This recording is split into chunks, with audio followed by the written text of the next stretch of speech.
Hi there. Welcome to Prices at the Pumps, our weekly look at all things energy related. Scott Squire is joined by the energy expert, Dan McTeague.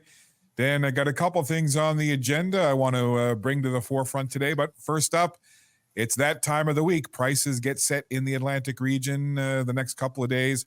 What can consumers in Newfoundland and Labrador, Nova Scotia, Prince Edward Island, and New Brunswick expect the next couple of days when they go to fill up? Well, thanks for that, Scott.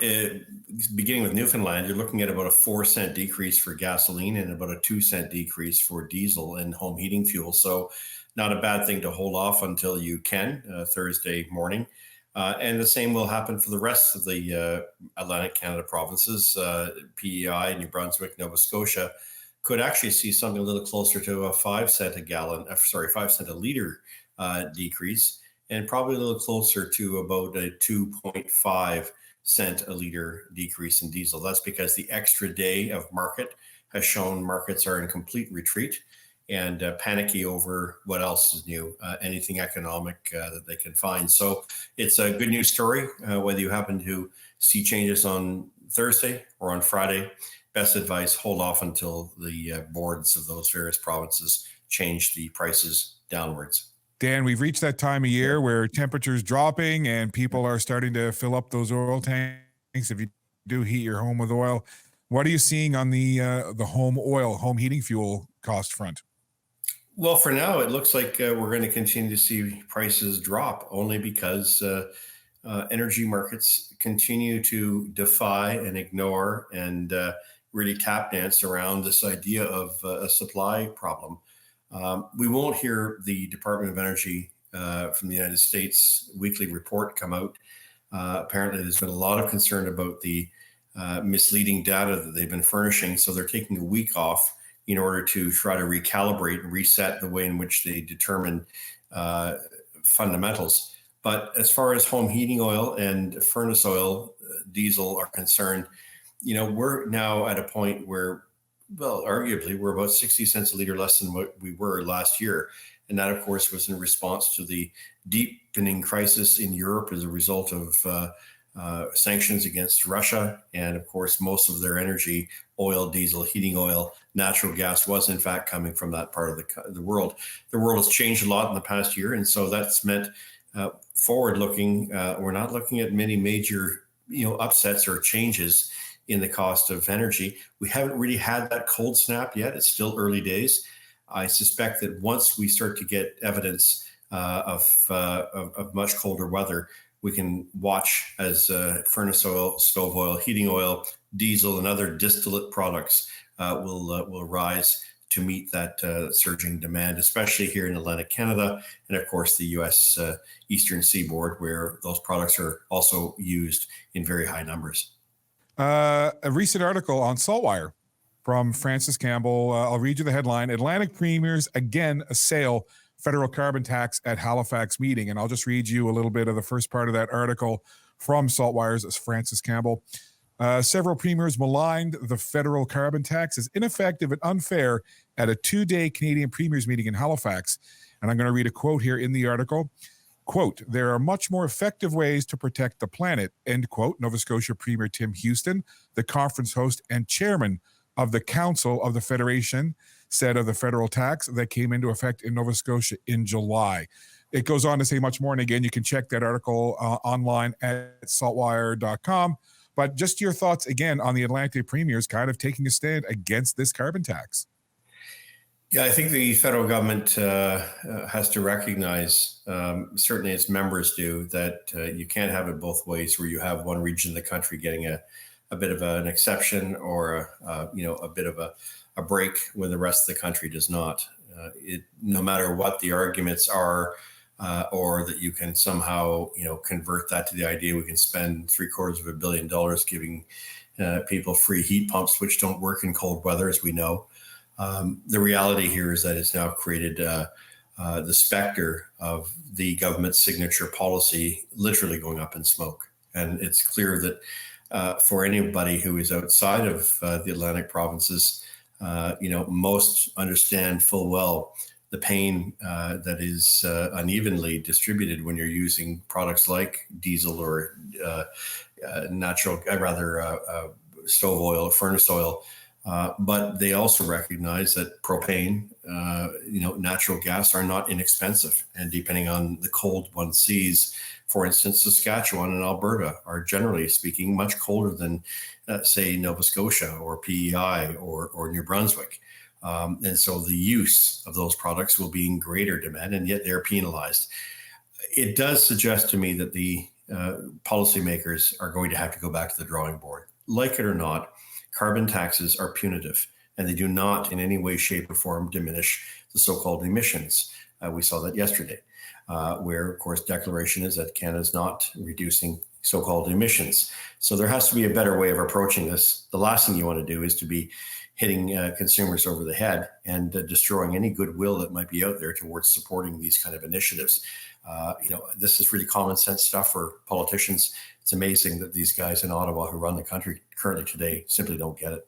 You just segued me nicely into something that I wanted to ask you about, and that is a report and story that came out yesterday, and I just have a snippet of it here. But Jerry DeMarco, Commissioner of the Environment and Sustainable Development's latest report says Canada is set to miss its 2030 greenhouse gas reduction target. What does that say to you, Dan? And from your perspective, what does that mean?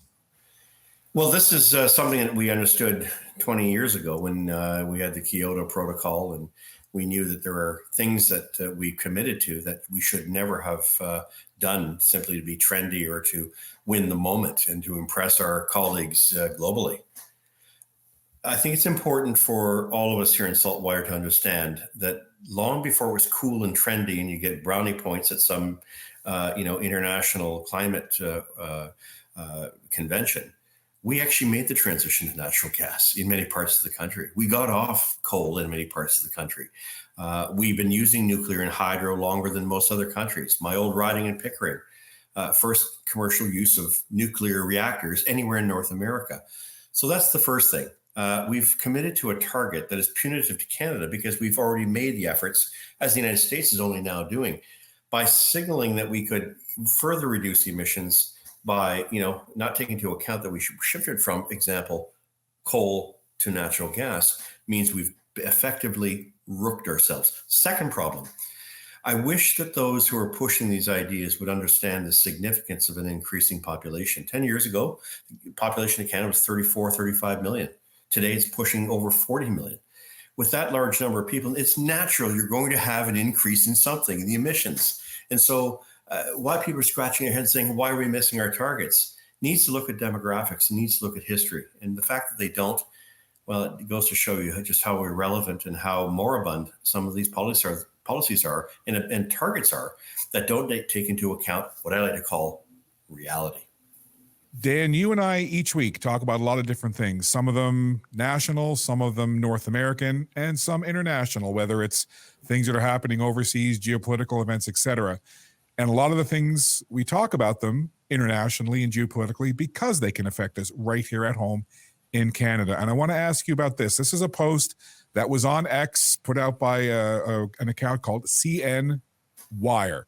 And you shared this, but I'll read you the first part of the X post, and then I'll get you to comment on it, on how it may affect things here in Canada.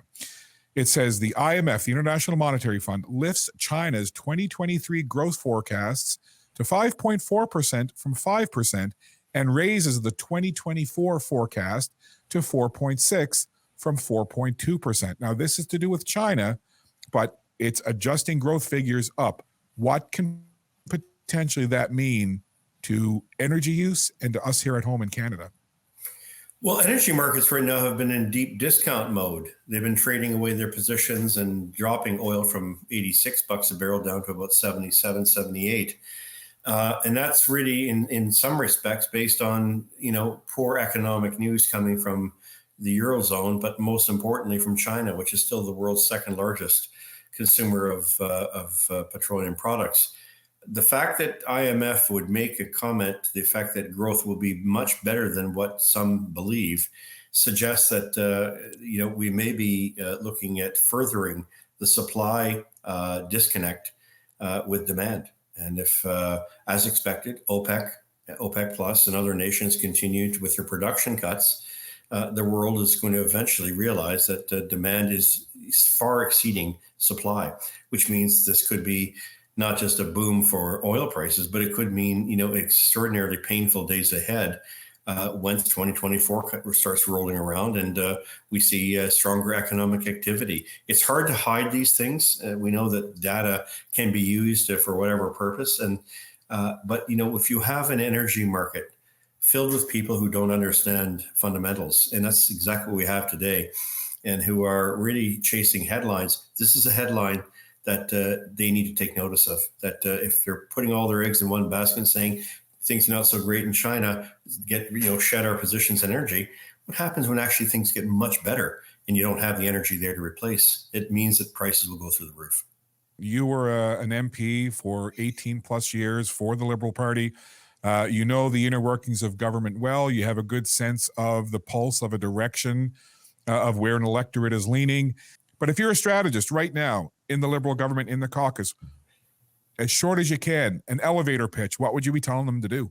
Focus on affordability and the fact that your policies have led to a large extent to many people not being able to make ends meet. You create an environment of unaffordability.